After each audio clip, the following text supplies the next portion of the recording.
जंगल में अभी बारिश हो रही है। चिड़िया के तीनों बच्चे बहुत डरे हुए हैं। उनकी माँ खाने की तलाश में घर से बाहर गई है। बच्चों ने पहली बार बारिश देखी है। उन्हें पता नहीं कि बारिश के समय पर क्या करना चाहिए। भैया अंदर आ जाओ, बाहर खतरा हो सकता है। माँ ने कहा है कि मेरे आने तक घोंसले से बाहर नहीं जाना। अरे मैं बाहर झांक कर देख रहा था कि ये आवाज कहाँ से आ रही है। मैंने देखा कि आसमान से बहुत सारा पानी नीचे गिर रहा है।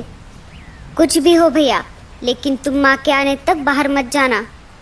टीलू बाकी भाइयों से सबसे बड़ा और समझदार था।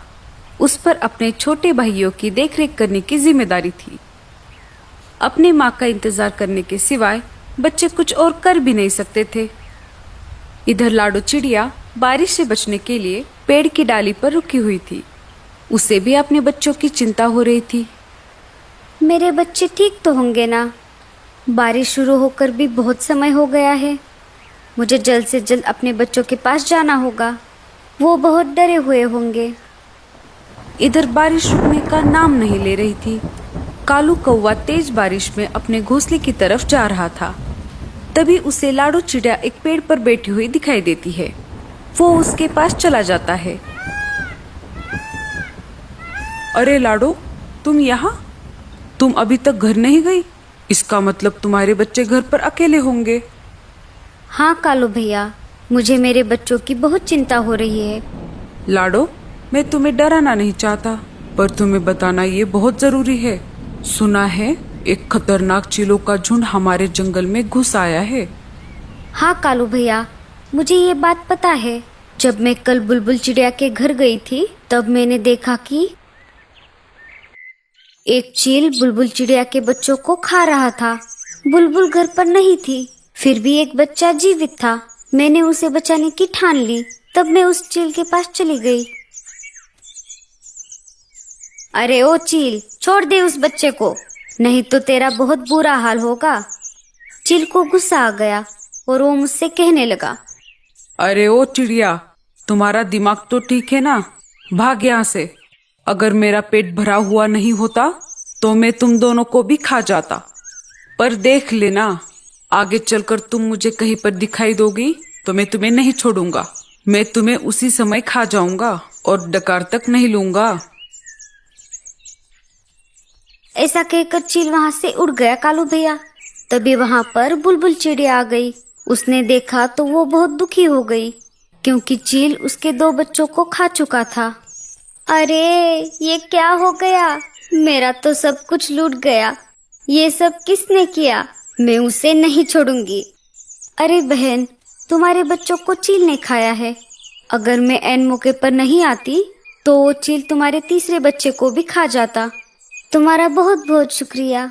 मैं तुम्हारा ये एहसान जिंदगी भर नहीं भूलूंगी लाडो चिड़िया। पर मैं अब उस चील को नहीं छोड़ूंगी। मैं उसे जान से मार दूंगी। वो मेरे आखिरी बच्चे को कभी भी खाने आ सकता है। अरे बहन, जल्दबाजी में गलत कदम मत उठाना। वो सिर्फ तुम्हारे बच्चों का ही नहीं, जंगल के बाकी पंछियों का भी शिकार कर रहा है। उसे हमें झांसे में फंसाना होगा और फिर हम उसको उसके किए की सजा देंगे। बिना सोच विचार किए जल्दबाजी में फैसला लेना गलत बात है। ठीक है बहन, मैं कौन सा भी गलत कदम नहीं उठाऊंगी। अच्छा, तो ये सब हुआ था। बुलबुल चिड़िया के साथ तो बहुत बुरा हुआ। हम उस चील को तो क्या, बाकी सारे चीलों को भी नहीं छोड़ेंगे। हम उन सब को जंगल से खदेड़ देंगे। तुम जल्दी घर जाओ। हाँ कालू भैया, बारिश रुके या ना रुके, मुझे कैसे भी करके मेरे बच्चों के पास जाना होगा। ठीक है लाडो, मैं चलता हूँ। कालू वहां से निकल जाता है। बारिश बहुत तेज थी। खुद की जान की परवाह ना करते हुए लाडो तेज बारिश में अपने बच्चों की तरफ निकल पड़ी। बारिश की वजह से उसे उड़ने में दिक्कत हो रही थी। उसके पूरे पंख भीग चुके थे, फिर भी वो रुकने का नाम नहीं ले रही थी। उसे अपने बच्चों के पास जो जाना था। वो देखो, अपना शिकार हमारी तरफ खुद चल कर आ रहा है। इस तेज बारिश में इसे खाने का मजा बहुत आएगा। अरे दोस्तों, मेरे पास तो मिर्च मसाला भी है। उस चिड़िया को खाकर हम तीनों का पेट भर जाएगा। लाडो चिड़िया शिकारी पंछियों के पास आ जाती है। अरे ओ चिड़िया, रुक जाओ, इतनी तेज बारिश में कहाँ जा रही हो? लाडो चिड़िया शिकारी पंछियों को देखकर बहुत डर जाती है। लाडो चिड़िया बहुत ही होशियार और समझदार थी, साथ ही साथ वो निडर भी थी। उसने चीलों के साथ सामना करने का फैसला लिया। जी जी, मैं अपने घर जा रही हूँ। ऐसे कैसे जाओगी? अब तुम हमारे इलाके में आ चुकी हो। अब तुम अपने घर जाने की बजाय सीधा हमारे पेट में जाने वाली हो। उनकी ये बात सुनकर लाडो चिड़िया बहुत डर जाती है। उसे कुछ भी समझ नहीं आ रहा था। तभी लाडो के मन में एक आइडिया आ जाती है। मुझे कैसे भी करके इन सब से छुटकारा पाना होगा। अरे भाइयों, आप मुझे कैसे खा सकते हो? मुझे पहले से ही किसी ने खाने के लिए रिजर्वेशन करके रखा है। क्या? ऐसे कैसे? कौन है वो जो हमारे होते हुए भी तुम्हें खाने के लिए रिजर्वेशन करके बैठा है? वो दूसरे तीसरे कोई नहीं, मेरे खुद के पति है, जो कि एक चील है। मैंने जन्म भर उनकी सेवा की, 3 प्यारे प्यारे बच्चे दिए, फिर भी वो मुझे खाना चाहते हैं। क्या कोई अपने खुद की बीवी को खा सकता है भला? कौन अपने बीवी को खाना चाहेगा जो जंगल में बाकी सारे इतने पंछी हैं? हाँ भैया, कोई नहीं चाहेगा, पर मेरा पति चाहता है। यही नहीं, उसने मेरे तीनों बच्चों को भी खा लिया है। अगर तुमने मुझे खा लिया तो वो तुम्हें नहीं छोड़ेंगे। मुझे खाने का हक सिर्फ उन्हीं का है। किसकी इतनी हिम्मत है जो हमसे टकराए? अगर है हिम्मत तो चलो मेरे पति के पास, एक बार लड़कर भी देख लो। अगर तुम जीत जाओगे तो मुझे खा लेना। बताओ, है मंजूर? हाँ हाँ, चलो, हम देख लेंगे उसको। लाडो चिड़िया निकल पड़ी उस शिकारी चील की तलाश में जिसने बुलबुल चिड़िया के बच्चों को खाया था। लाडो चिड़िया आगे आगे उड़ रही थी और शिकारी चील उल्लू के साथ साथ पीछे उड़ रहा था। आखिर लाडो चिड़िया उन्हें लेकर शिकारी चील के इलाके में आ ही गई। अरे, ये चिड़िया तो मेरी तरफ ही आ रही है।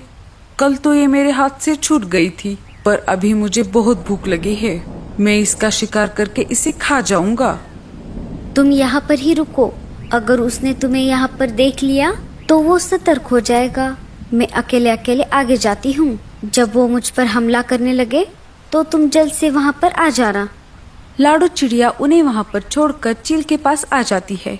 अरे वाह, आज शिकार खुद मेरी तरफ चलकर आ गया है। लगता है आज भी मैं पेट भर के खाना खाऊंगा। हाँ हाँ, कल भी तुमने मेरे छोटे छोटे बच्चों को खा लिया, आज मुझे खा लो। वैसे भी मैं जिंदा रहकर क्या करूँगी? मेरा तो सब कुछ लूट गया है। अरे वो बच्चे तेरे नहीं, उन पर मेरा अधिकार था। शिकारी चील उन दोनों की बातें सुन रहा था। उसे लाडो की बातों पर विश्वास होने लगा। इधर चील को लाडो की बात समझ नहीं आ रही थी, फिर भी उसने ये मौका हाथ से गंवाना नहीं चाहा। हाँ हाँ, जैसे मैंने बच्चों को खा लिया वैसे ही तुम्हें खा जाऊंगा। चील उड़कर लाडो चिड़िया पर हमला करने ही वाला था, तभी दूसरे शिकारी पंछियों ने उसका रास्ता रोक लिया। अरे बेटे, तने तो मौज ही कर दी। तनिक रुक जा जरा, ऊ हमरा शिकार है। अरे तुम सब कौन हो? उस पर सिर्फ मेरा अधिकार है। देखो देखो भाइयों, ये कैसे मेरे साथ सुलूक करते हैं। अरे बेटे, तनिक रुक जा जरा, नहीं तो तने यहीं पर ही खोल देंगे। ऐसा कहते ही उन दोनों में तेज लड़ाई शुरू हो गई। उन दोनों की लड़ाई देखकर उल्लू वहां से भाग गए। दोनों में इतनी तेज लड़ाई हो गई कि दोनों घायल हो गए और जमीन पर गिर गए। दोनों के शरीर से बहुत ज्यादा खून बह रहा था। लाडो दोनों के पास आकर बोली, क्यों, कैसी रही? मैंने तुम दोनों को उल्लू बनाया। ना ही मैं इसकी बीवी हूँ और ना ही इसने मेरे बच्चों को खाया है। मैंने जानबूझकर तुम दोनों में झगड़ा लगवाया ताकि जंगल के बाकी पशु पक्षी सुरक्षित रह सके। अब समझ आया, शक्ति से हमेशा युक्ति ही अच्छी होती है। अरे ओ चिड़िया, तने ये ठीक नहीं किया। उन दोनों चीलों में इतनी ज्यादा हाथापाई हो गई कि उन्हें अपनी जान गंवानी पड़ी। चलो, इनका काम तो तमाम हो गया। अरे बाप रे, इन दोनों के चक्कर में मैं तो अपने बच्चों को भूल ही गई। लाडो चिड़िया तेज उड़ते हुए अपने घोंसले की तरफ निकल पड़ी।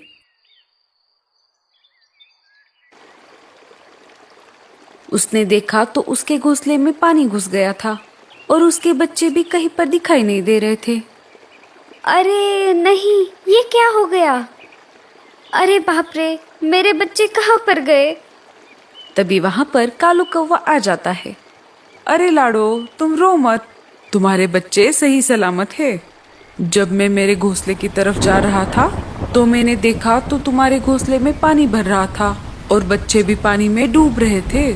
मैं बच्चों को वहां से निकालकर अपने घोंसले में लेकर आया। चलो, बच्चे कब से तुम्हारा इंतजार कर रहे हैं। लाडो कालू कौवे के घर पर आ जाती है। अपनी माँ को देखकर बच्चों ने उसे अपने गले से लगा लिया। माँ, तुम कहाँ थी इतनी देर? हमने तुम्हारा कितना इंतजार किया। अगर कालू मामा नहीं होते तो क्या होता? कालू भैया, तुम्हारा बहुत बहुत शुक्रिया।